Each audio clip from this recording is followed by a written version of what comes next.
The Lorax by Dr Seuss. At the end of town, where the grickle grass grows, and the wind smells slow and sour when it blows, and no birds ever sing excepting old crows, is the street of the lifted Lorax. And deep in the grickle grass, some people say, if you look deep enough, you can still see today where the Lorax once stood, just as long as it could, before somebody lifted the Lorax away. What was the Lorax, and why was it there? And why was it lifted and taken somewhere? From the far end of town where the grickle grass grows. The old Onceler still lives there. Ask him, he knows. You won't see the Onceler. Don't knock at his door.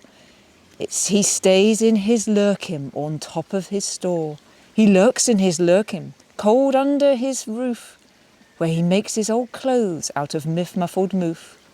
And on special dank midnights in August he peeks out of the shutters, and sometimes he speaks and tells how the Lorax was lifted away. He'll tell you, perhaps, if you're willing to pay. On the end of a rope he lets down a tin pail, and you have to toss in 15 pence and a nail and the shell of a great-great-great-grandfather's snail. Then he pulls up the pail, makes a most careful count, to see if you've paid him the proper amount. Then he hides what you paid him away in his snub, his secret strange hole in his grovulous glove. Then he grunts, I will tell you, by whisper my phone, for the secrets I tell are for your ears alone. Down slurps the whisper-my-phone to your ear, and the old Onceler whispers are not very clear. Once they have to come down through a snurgly hose, and he sounds as if he had smallish bees up his nose. Now I'll tell you, he says, with his teeth sounding grey, how the Lorax got lifted and taken away. It all started way back, such a long, long time back. Way back in the days when the grass was still green, and the pond was still wet, and the clouds were still clean, and the song of the swans sang out in space. One morning I came to this glorious place, and I first saw the trees, the truffula trees, the bright-coloured tufts of the truffula trees, mile after mile in the fresh morning breeze. And under the trees I saw brown baba lutes, frisking about in their barbala suits as they played in the shade of the truffula fruits. From the ripulous pond came the comfortable sound of the humming-fish humming while splashing around. But those truffula trees, all my life I'd been searching for trees such as these. The touch of their tufts was made softer than silk, and they had the sweet smell of fresh butterfly milk. I felt a great leaping of joy in my heart. I knew just what I had to do. I unloaded my cart. In no time at all, I had built a small shop. Then I chopped down a truffula tree with one chop. And with great skillful skill and with great speedy speed, I took the soft tuft and I knitted a thneed. The instant I'd finished, I heard a gazump. I looked. I saw something pop out of the stump of the tree I'd chopped down. It was sort of a man. Describe him. That's hard. I don't know if I can. He was shortish and oldish and brownish and mossy, and he spoke with a voice that was sharpish and bossy. Mister, he said, with a sawdusty sneeze, I am the Lorax, and I speak for the trees. I speak for the trees have no tongues, and I'm asking you, sir, at the top of my lungs. He was very upset as he shouted and puffed. What's the thing that you've made out of the truffula tuft? Look, Lorax, I said, there's no cause for alarm. I chopped just one tree. I'm not doing no harm. I'm being quite useful. This thing is a thneed. A thneed's a fine something that all people need. It's a shirt, it's a sock, it's a glove, it's a hat.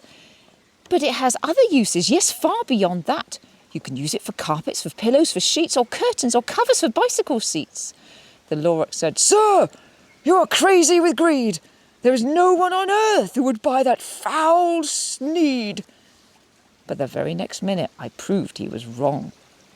For just at that minute, a chap came along, and he thought that the thneed I'd knitted was great. He happily bought it for 39.8. I laughed at the Lorax. You poor, stupid guy. You never can tell what some people will buy. I repeat, said the Lorax, I speak for the trees. I'm busy, I told him. Shut up, if you please.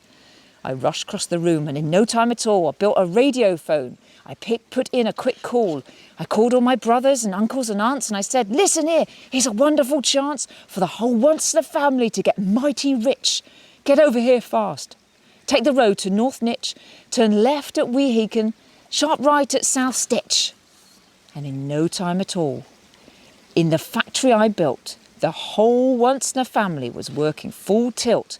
We were knitting thneeds just as busy as beads to the sound of the chopping of truffula trees. Then, oh baby, oh, how my business did grow. Now chopping one tree at a time was too slow, so I quickly invented my super axe hacker, which whacked off 4 truffula trees in one smacker. We were making thneeds 4 times as fast as before, and that Lorax, he didn't show up anymore. But the next week he knocked on my new office door. He snapped, I'm the Lorax who speaks for the trees which you seem to be chopping as fast as you please. But I'm also in charge of the brown barbaloots who played in the shade of these barbaloose suits and happily lived eating truffula fruits. Now, thanks to your hacking my trees to the ground, there's not enough truffula fruits to go round, and my poor barbaloots are all getting their crummies because they have gas and no food in their tummies. They loved living here, but I can't let them stay. They'll have to find food, and I hope that they may. Good luck, boys, he cried, and he sent them away. I, the Onceler, felt sad as I watched them all go. But business is business, and business must grow, regardless of crummies in tummies, you know. I meant no harm. I most truly did not. But I had to grow bigger, so bigger I got. I biggered my factory, I biggered my road, I biggered my wagons, I biggered the load. Of the thneeds I shipped out, I was shipping from forth to the south, to the east, to the west, to the north.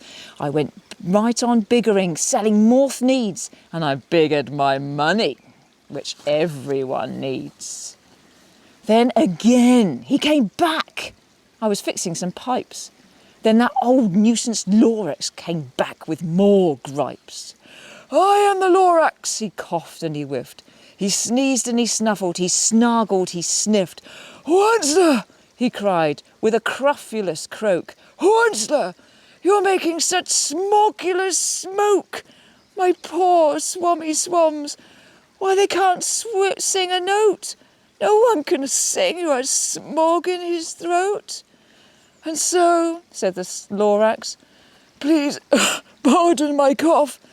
They cannot live here, so I'm sending them off. Where will they go? I don't hopefully know. They may have to fly for a month or a year to escape from the fog you've smogged up around here. What's more, snapped the Lorax, his dander was up, let me say a few words about glippity-glup. Your machinery chugs on day and night without stop, making glippity-glup, also skloppity-sklop. And what do you do with that leftover goo? I'll show you, you dirty old Onceler man, you. You're glumping the pond with the humming fish hummed. No more can they hum, for their gills are all gummed. So I'm sending them off. Oh, their future is dreary. They'll walk on their fins and get woefully weary in search of some water that isn't so smeary. I hear things are just as bad in Lake Erie. And then I got mad. I got terribly mad. I yelled at the Lorax. Now listen here, Dad. All you do is yap, yap and say bad, bad, bad, bad. Well, I have my rights, sir, and I'm telling you, I intend to go on doing just what I do. And for your information, you Lorax, I'm figuring on biggering, and biggering, and biggering, and biggering, turning more truffula trees into thneeds, which everyone needs. And at that very moment, we heard a loud whack. From outside in the field came a sickening smack of an axe on a tree. Then we heard the tree fall, the very last truffula tree of them all. No more trees, no more needs, no more work to be done. So in no time my uncles and aunts, every one, all waved me goodbye. They jumped into their cars and drove away under the smog-smuggered stars. Now all that was left neath the bad-smelling sky was my big empty factory, the Lorax, and I. The Lorax said nothing, just gave me a glance, just gave me a very sad, sad backwards glance as he lifted himself by the seat of his pants, and I'll never forget the grim look on his face when he hoisted himself and took leave of this place, through a hole in the smog without leaving a trace. And all that the Lorax left here in this mess was a small pile of rocks with one word, unless. Whatever that means, well, I just couldn't guess. That was long, long ago. But each day since that day, I've sat here and worried away. Through the years, while my buildings have fallen apart, I've worried about it with all of my heart. But now, said the Onceler, now that you're here, the word of the Lorax seems perfectly clear. Unless someone like you cares a whole awful lot, nothing is going to get better. It's not. So, catch, calls the Onceler. He lets something fall. It's a truffula seed. It's the last one of all. You're in charge of the last of the truffula seeds. And truffula trees are what everyone needs. Plant a new truffula. Treat it with care. Give it clean water and feed it fresh air. Grow a forest. Protect it from axes that hack. Then the Lorax and all his friends may come back. The end.